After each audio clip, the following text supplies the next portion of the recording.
Rob Grimes with the IFBTA, and I have a pleasure of being here with Sean O'Flaherty, who is the National Director of Hospitality for Microsoft. So welcome. Thank you. Welcome to the NRA show. Thank you. Excited to be here. So I heard that last year you guys actually had a smaller presence here, but this year you're obviously doing something bigger. Yeah. So there must be a message for food service. Absolutely. I think for us, it's our continued investment in the space and our ability to help companies digitally transform.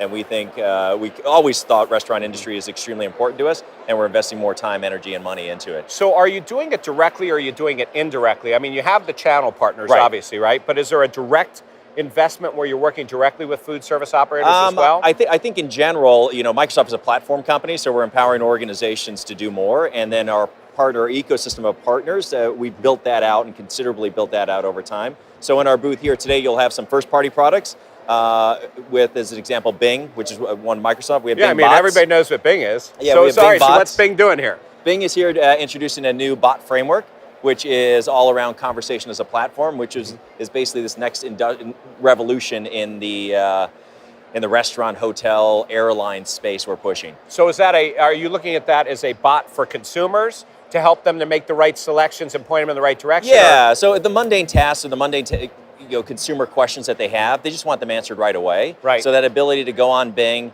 ask a restaurant, hey, what's the dress code, or what type of, what menu do you use? And gluten-free? then get those answers without having to really then from that, then there's an invisible handoff. If the bot can't handle it, there's an invisible handoff to the restaurant. So how do we, from a consumer perspective, these mundane tasks, how do we automate that in a way that allows for better customer experience for them? And so the restaurants or the actual operators have to connect into that.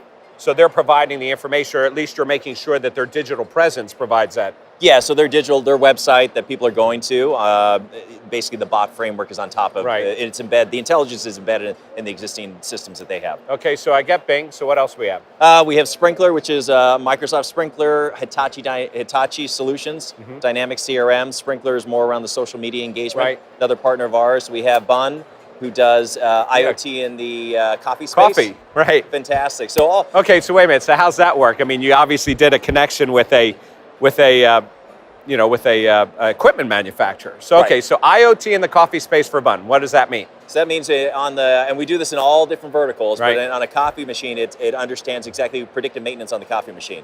So that ability to get ahead of the curve. I mean, the world that we live in today is a little more reactive. Right. How do we move the world into proactive? So that idea that if there's a part, let's say there's a part on the system itself that's faulty or will break in the next 60 days, we send a technician in there in advance before it breaks. Okay, so this is behind the scenes IoT. Behind the scenes Because we went to the CES show a couple years ago, and they had a really cool coffee machine that came out of Israel. Okay. And what the guys were doing was you would take a picture on your phone, and you would know which restaurants or which coffee shops had this machine, and then you would send it there, and I'd send you like, I'd say, Sean, it's your birthday, go have a coffee, right? And you'd pick the place you go in there, it knows you from your phone, and then on the phone, it raises up, puts your picture in there and stuff. It's really very cool. Oh, I've seen that, yes. Yeah, so that was like really cool. Yeah, but that also is IoT, but it's on the other side of it, on the consumer side of connecting the machines. Yeah, and I think for Microsoft, we look at it 4 pillars, our key pillars in the restaurant space: empowering your employees, enhancing the customer experience with technology, optimizing your operation, and the last one's transforming your product. So that's new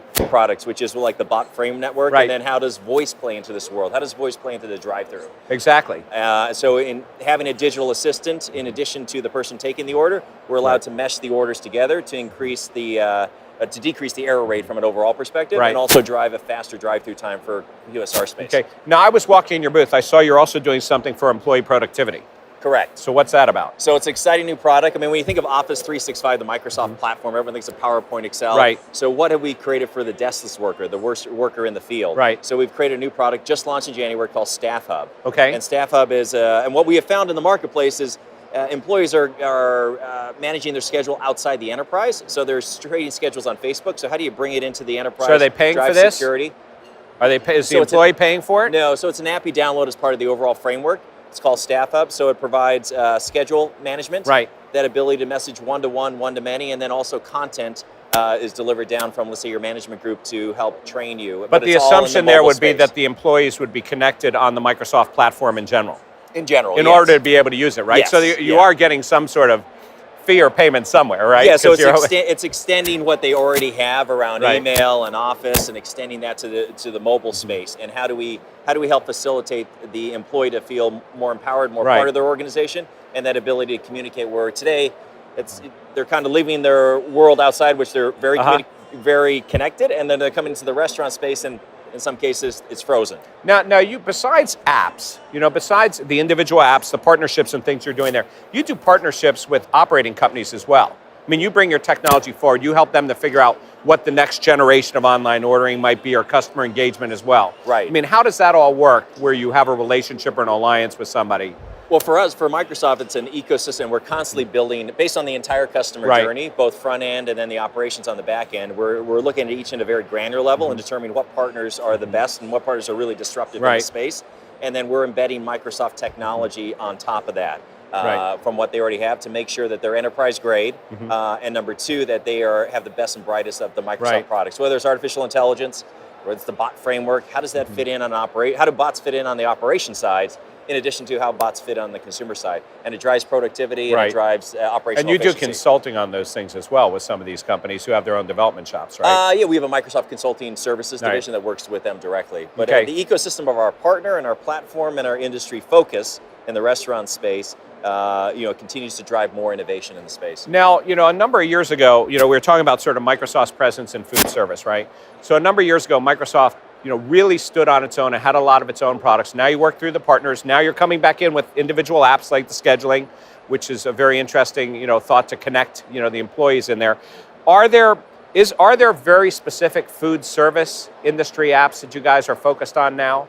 Not just retail or hospitality, No, but food I think service? for us, it's really creating that connective tissue of all the products and services that we have. So Right. our recent acquisition of LinkedIn, recent Right. partnership with Adobe. So how do you create this connective tissue on the ops side, connective tissue on the consumer side, and how do you bring it all together? So would we be creating specific apps for specific industries? Traditionally, we partner and then empower our partners to Right, do you more of focus those. on those guys who know the industry to and do have it. the You give them the platform. backbone, right? Yeah, and the how do you platform. embed artificial intelligence, machine learning on top of what they're already Right. doing to make them smarter? And can we say that almost everything you're doing is global?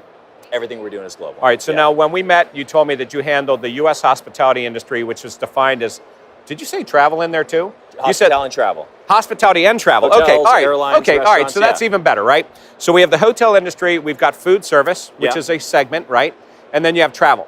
So are there things that are there some really exciting things that you see in the travel and the lodging industry that you believe are going to carry over to food service that we might want to know about? Well, I think the food service industries, compared to hotel industry, Right. they're both relatively at the same pace. But where we see some advancements, we grab stuff from the retail industry that we're Right. seeing, and how does that then bring into the hotel industry? How do you bring that into the Right. restaurant industry? I mean, IoT.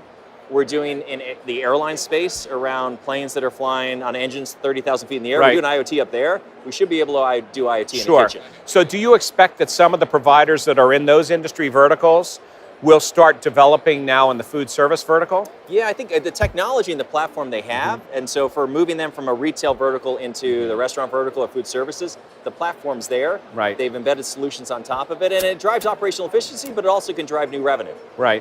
For the organization. So we see them moving into different verticals over time as they determine more expertise in that area. Right. Now, is this your first time at the NRA show? This is my 5th or 6th time over the years. 5th or 6th time Yeah, because you're in other verticals, I was in right? other verticals. Okay. So besides technology, what's your favorite thing here at the show? The food. Which food? Uh, You already found out I like right the there. Vienna beef hot dog. Yeah. So which ones? You want the Greek? I love the Greek because I don't see Did you that have very a often. choice of your booth here being next to theirs? We did not, but I heard we were, so I was excited about there, and I Vienna beef hot dogs, hands down That's the best. good. Yeah. All right, well, very good. Well, Sean, thank you so much. Thanks, pleasure. And it's been a pleasure. We'll look forward to speaking with you again. Thanks very much. Rob Grimes with the IFBTA, Microsoft, and the NRA show.